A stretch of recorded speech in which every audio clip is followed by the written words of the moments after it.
మహబూబాబాద్ జిల్లాలో అన్నదాతలు ఆందోళనకు దిగారు. ధాన్యం కొనుగోలులో అధికారుల తీరు నిరసిస్తూ తొర్రూరు మండలం చీకడాయపాలెంలో నిరసన తెలిపారు. కొనుగోలు కేంద్రంలో ధాన్యం పోసి నెల రోజులు గడుస్తున్నా కొనడం లేదని ఆగ్రహం వ్యక్తం చేస్తున్నారు. గన్ని బ్యాగులు లేక లారీలు రాక ఇబ్బందులు పడుతున్నామని రైతులు వాపోతున్నారు. రైతుల కష్టాలు పడుతుంటే స్థానిక ఎమ్మెల్యే యశస్విని రెడ్డి ఎక్కడికి పోయారంటూ PACS అధికారులను నిలదీస్తున్నారు.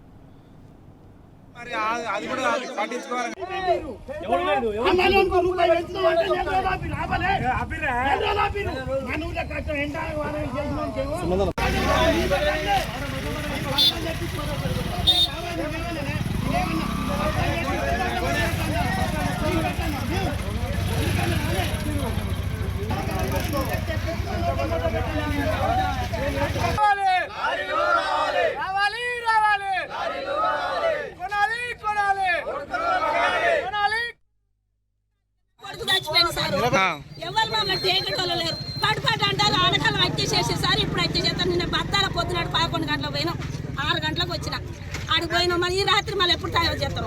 అవి పడగొట్టుకుంటారు, తీసుకొని పోతారు. ఏమనంటే ట్రాక్టర్లు అంటారు, ట్రాక్టర్లు తీసుకున్నారు. మళ్ళీ ఆఖరికి వస్తారు కదా నైటే పంచుకున్నారు. మాకు లేవే లేవు సార్. ఇప్పుడు నెల రోజులు నేను ఊరికి వచ్చి ఆడుకోసి మేము పెట్టుకున్నాం. మీకు తెలియమో నువ్వు పెట్టుకోవాలి, నాకు లేదు. మరి ట్రాక్టర్ వాళ్ళు పెట్టుకోమన్నారు. మళ్ళీ వాళ్ళ దగ్గర లారీకి వేసుకున్నారు. మరి మేము పరిస్థితి ఏం కాదు సార్. మాకు వెనకలు లేదు. నా మావాడు పెద్ద మనిషి, మరి నాకు ఎంత ఆదరిక లేదు. మరి నా ఒడ్లు ఎట్ట పోవాలి? నిన్న 100 రూపాయల మంచిలు తెచ్చుకున్నా, ఆడ పోయి కూర్చున్నా నేను.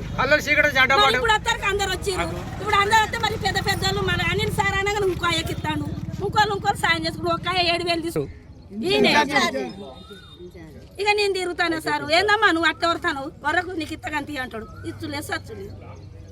మరి ఏం చేయాలి సార్? మరి మేము మాసుంటాలకు ఎండకెండి వానకు తడిసి నీళ్ళు లేక గింత బోరు పోతే అవతారం ఎత్తినా నేను.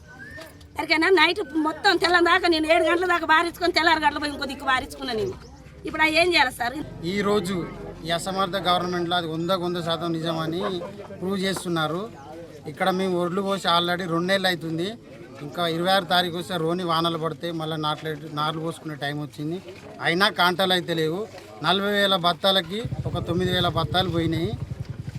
ఏం చేస్తున్నారంటే ఈ అసమర్థ గవర్నమెంట్. మా ఎమ్మెల్యే గారు మా పక్క ఊరే, వారికి మాకు 2 కిలోమీటర్ల దూరమే. అయినా వారు స్పందించేది లేదు. ఇన్ఛార్జ్ గారు స్పందించేది లేదు, ఏది లేదు. 20 రోజుల నుంచి కొట్లాడితే ఒక 10,000 బత్తాలు ఇచ్చిర్రు. ఈరోజు లారీలు రావంటున్నారు, సొంతం ట్రాక్టర్లు పెట్టుకోవాలంటున్నారు. ఆల్రెడీ మనము మీడియాలో చూస్తున్నాం. ఒక ట్రాక్టర్ పోతే 20 రోజులు, నెల రోజులు అని ఆపుతున్నారు. ఇప్పుడు సొంతం ట్రాక్టర్లు పెట్టుకొని వారం రోజులు, 10 రోజులు ఆగితే రేపు మళ్ళీ వ్యవసాయం చేసుకునే టైం దగ్గర ఉన్నది. కావున మేము దయచేసి ఒక రైతులుగా, ఒక రాజకీయ నాయకులు కాకుండా ఒక రైతుగా మేము వేడుకునేది ఏంటంటే, దయచేసి ఎమ్మెల్యే గారైనా, ఇన్ఛార్జ్ ఝాన్సీ మేడం గారైనా మాకు రైతులకు ఎమ్మటే సరైన బత్తాలు ఇచ్చి, లారీలు తెప్పించి మాకు ఈ ఒడ్లు పోయేటట్టు చూడండి అని వేడుకుంటున్నాము. వరి కోసి ఇప్పుడు 25 రోజులు అయింది. రోజు ఏమంటే సీరియల్ లేదంటారు. వరి పోయినోళ్ళు సీరియల్ రాసుకుర్రు. వాళ్ళ ఒడ్లే పోయినాయి. మొన్న ఆఖరికి లాస్ట్కు లొల్లి చేస్తే ఏం చేసిరండి సారు, ఎవరి ట్రాక్టర్ ఉన్నోళ్ళు వాళ్ళే పెట్టుకుంటారు, లారీలు రావని ఇన్ఛార్జ్ కంపల్సరీ చెప్పిండు. చెప్పినాక మాకు ట్రాక్టర్ లేదని నేను చప్పచే కూకున్నాను సార్. చప్పచే కూకున్నాక ఈ ట్రాక్టర్ ఉన్న వాళ్ళందరూ బస్తాలు తీసుకుపోయి 10,000 బస్తాలు తీసుకుపోయి పెట్టుకున్నారు. వాళ్ళు వచ్చిన లారీకి వేసారు కానీ ఒక్కరు కూడా ట్రాక్టర్లో వేసుకోలేదు సార్. ఒక్కరు కూడా ట్రాక్టర్లు వేసుకోపోక ఇప్పుడు ఏమంటారు, మళ్ళీ ఇలా సీరియల్ వచ్చినాక బస్తాలు వచ్చినాక ఏమంటారు, మళ్ళీ లారీలు రావు, మీ ఊరికే రావు లారీలు, ఇన్ఛార్జ్ ఖచ్చితంగా మీరు మీ సొంత వెహికల్ పెట్టుకోమంటారు సార్. మా సొంత వెహికల్ వాళ్ళు మేము పెట్టుకోలేము. మాకు వండింది 2 ఎకరాలు. 2 ఎకరాలల్లా మేము ఈ పెట్టుబడి పెట్టి మేము ఈ సొంత వెహికల్ పెట్టి మేము ఏం చేయాలి సార్? మాకు ఎట్లా కూడా మీ దయ, మాకైతే లారీలు పంపాలి. లారీలు పంపకుండా సీట్